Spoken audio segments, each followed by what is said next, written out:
How do you even tell a story in the middle of a war? It doesn't happen in one single neat report, right? No, it's told in fragments, in live updates, news clippings, and all these scattered snapshots.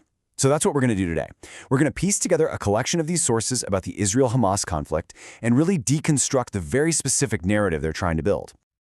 Here's our game plan. First, we're going to look at just how chaotic the information itself is. Then we'll unpack two very different stories that are being told at the same time, the clinical military side of things and the deeply personal human toll. And then, this is where it gets really weird. We'll dive into some pretty wild speculative claims about the future. And finally, we'll pull it all together to see what the big takeaway is about how this story is being shaped.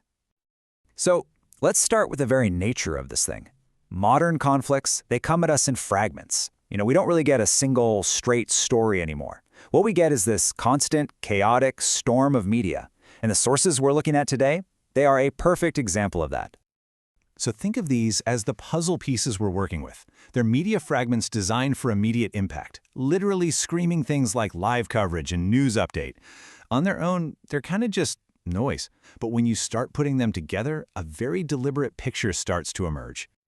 Okay, so the first big theme that really jumps out from these fragments is what I'm calling the military story, a narrative that's all about strategy, tactics, and control. This is fascinating. This isn't just reporting on what happened. It's actively making an argument. The source material lays out this whole three-step strategic case for securing the West Bank border, and it even uses a past mistake from 2014 as a lesson. So you see what's happening here? This isn't just news, it's a piece of persuasive military analysis, and it seems like it's aimed at shaping future policy. And man, this focus on tactics, it is relentless. The sources are just flooded with images like this, showcasing joint operations. The message couldn't be clearer. This is a story about precision and effectiveness. It's about finding terror dens, seizing weapons, and targeting the specific leaders who had a role in the October 7th attacks. The sources are also working hard to manage perceptions. On one side, you've got this common belief that Hamas is just as strong as ever, but the analysis presented here, it pushes back directly against that, claiming new recruits are weak and that Hamas is, and I'm quoting here, 10 times weaker. This is a masterclass in trying to control the narrative, really aiming to shape how the public understands military success. Okay, but running right alongside this very clinical military stories is something completely different. It's a narrative that is raw, tragic, and deeply, deeply human. It's the story of the conflict's absolutely devastating toll on civilians and hostages. So if we actually follow the timeline laid out in these sources, a really specific and painful story about the hostages starts to unfold. It kicks off on November 1st with former hostages taking their personal trauma and turning it into political action, traveling all the way to Washington, D.C. to advocate directly with leaders. And then, just 4 days later, the whole narrative takes this really grim turn.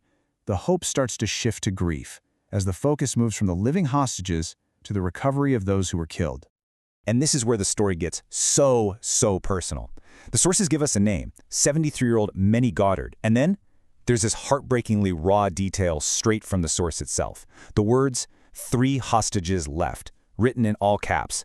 I mean, you can just feel the agony in that, the slow, agonizing trickle of this process. And here, this is where this specific story arc, the one these sources have been tracking so meticulously, finally comes to a close. On December 2nd, the Red Cross is there, overseeing the return of one of the last hostages' bodies. It's a somber, visual end to a narrative that's been built day by day and loss by loss. But the story of the human toll, as told by these sources, it's much bigger than just the hostage crisis. It also gives us this single, stark number, 70,000. This is the figure that's presented for the number of Palestinians killed in Gaza since October 7th.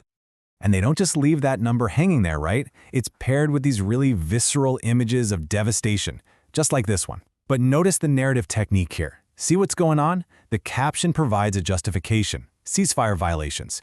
But the image just screams about the raw human cost.